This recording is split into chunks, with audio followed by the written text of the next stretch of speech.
To help support me in the channel, you can use one of the links below and press the notifications bell to alert you of a new video. Now, back to the video. Personally, I think the Utawarerumono series has had one of the best strategy gameplay controls of all time in that genre.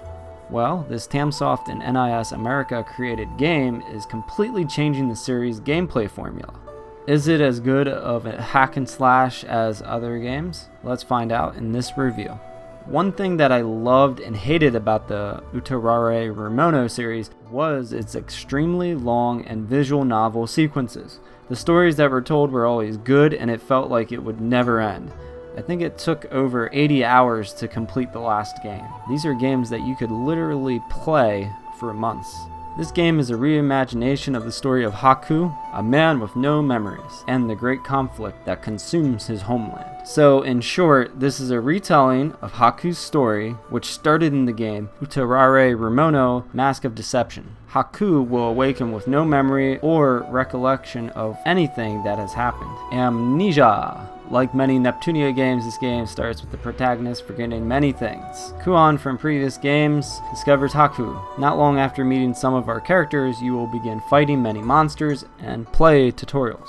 The game's story is not bad. I definitely enjoyed it because I enjoyed the previous game's stories, and I already knew what happened in those stories. But I enjoyed the way the story was told in the original two games. It isn't lackluster, but it isn't as good as those two games.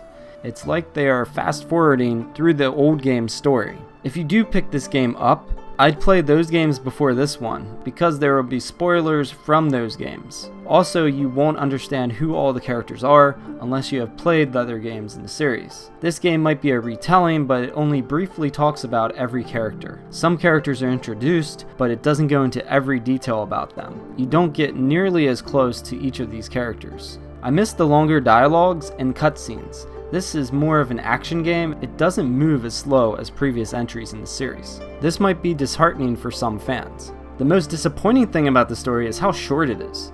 There are only 18 chapters and they will take you around 5 to 10 hours to complete. It took me almost 6 hours to complete it. But if you're not very good at hack and slash games and you fail a lot, it might take you up to 10 hours. Previous games in the series always took me so many days to complete them.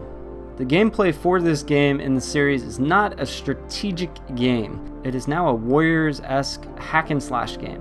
One thing that I can say is that you'll see a return of many characters and their moves from the previous games. I definitely still have many favorites from previous games. Instead of taking on small amounts of troops, you'll now face many hordes of enemies. One of the positives is that all of your 12 characters are unique and different. In the story mode, you'll be required to have 1 or 2 specific characters set for the upcoming battle. So this takes a little bit away from your freedom. You'll be able to choose up to 4 characters to play with in the levels. You'll have to understand each of your characters and what their strengths and weaknesses are in order to take out your opponents. At least there's still a little bit of strategy left in this game. Usually, it doesn't matter what characters you use until like the last couple levels, because the earlier levels, bosses and enemies aren't nearly as hard as the end chapters bosses. In the online mode, you can play with up to 4 players at once. This co-op feature was a nice surprise for me, although I didn't really find anyone online. Once the game comes out for everyone, I'm sure you'll be able to find people to play with, or you can play with your friends. There are normal, square attacks, triangle attacks, and special attacks. When you press the circle button, you'll also have to press the circle button again when the 2 circles line up for an extra bonus. The raid attack allows for players to attack with many characters at once for more damage. You can also use an ultimate attack once you have a character above level 25 and 3 full bars. You can use an ultimate attack for the usable character and do some serious damage against the enemies.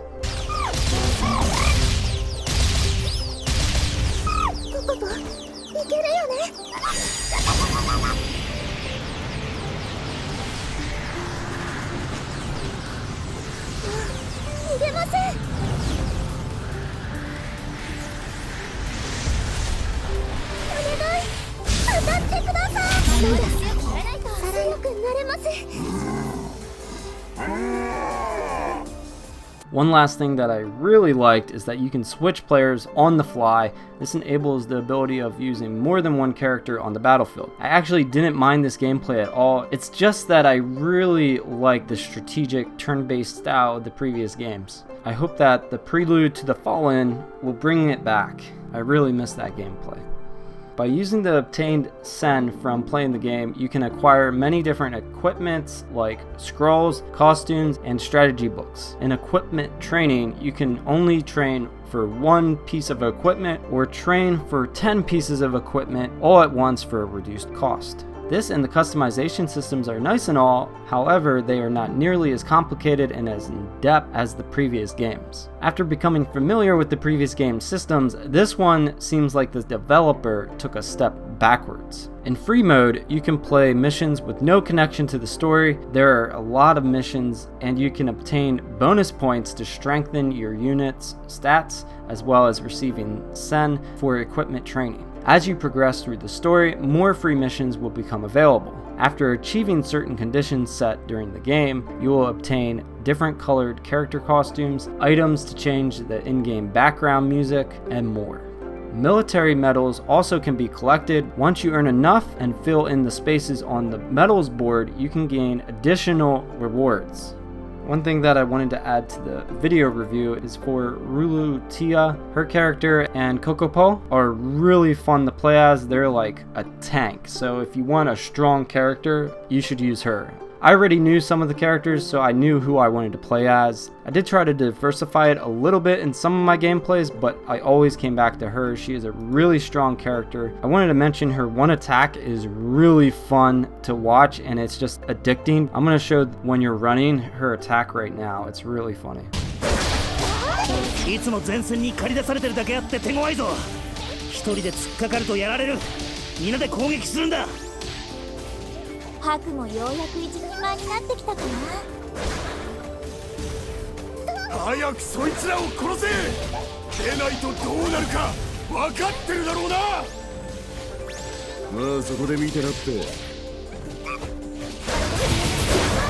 The graphics have changed a little bit from the previous games. I think that they look less detailed in most cases. The models in the dialogues are in 3D, but look worse. Some of the cutscenes are really beautiful though, so I think in the older games they look better and more detailed. They're not in 3D, but they look better and more detailed. One more negative that I have to mention is that the words in the dialogue scenes sometimes look washed out. Sometimes the lip movements look a little strange too. やっべえ、ヤブヘビだった。まさか未だ気づいてなかったとは。So someone talking with their teeth is really strange. I don't understand it. Overall, this is a really short retelling of a story with hack and slash elements. If you are already a fan of the series and enjoy Warriors or Senran Kagura games, then I'd pick this one up. Of course, not for $60. I don't think it's worth the full listed price. I actually posted on my YouTube community tab about how you can buy the previous two games for cheaper than this game. You can buy both of the old games for about $15 cheaper right now than this game. You're getting 80 plus hours in one game and 50 plus hours in the other game. This game you're getting 6 plus hours and it's $60. Those games are about $20 and $25 a piece right now. Pick up the old games first before you buy this one. Okay, so I'm giving this a 6 out of 10. We're gonna stick with that rating. I was gonna lower it, but I don't think I can. I don't think I should give it a 5. I thought this game was going to be really long and be something new, but it's a simple retelling with a new gameplay style. That's it. It's nothing special. Play the old games, they're really fun. If you want a hack and slash style for this game, pick it up. It's not bad. The gameplay is actually really fun. The story is just very short. So pick it up, play it with your friends if you're into this style of gameplay. If you would like to buy the game and help support my channel, use one of the links below. I'd also like to give a quick shout out to my patrons for this month, Sten0328, Yo-Yo Mongo, and Snizzy Snaz Bullets. Thank you guys for being my patrons for this month. If you would like to become a patron and also help support me and get early access to reviews, you can use the Patreon link below. I will also have gameplay for this game. I have gameplay for the other games already up on my channel and on my visual novels channel. Thank you guys for watching. Don't forget the thumbs up, comment below, and subscribe, and I'll see you in the next review. Utawarerumono Zan. I'm not saying that more than once. You fell for it! Nice to meet you. I'm Nepia. I'm a compatible character who was born from Nepture's funny face components. The only thing I can really do for you is smile. Is that alright?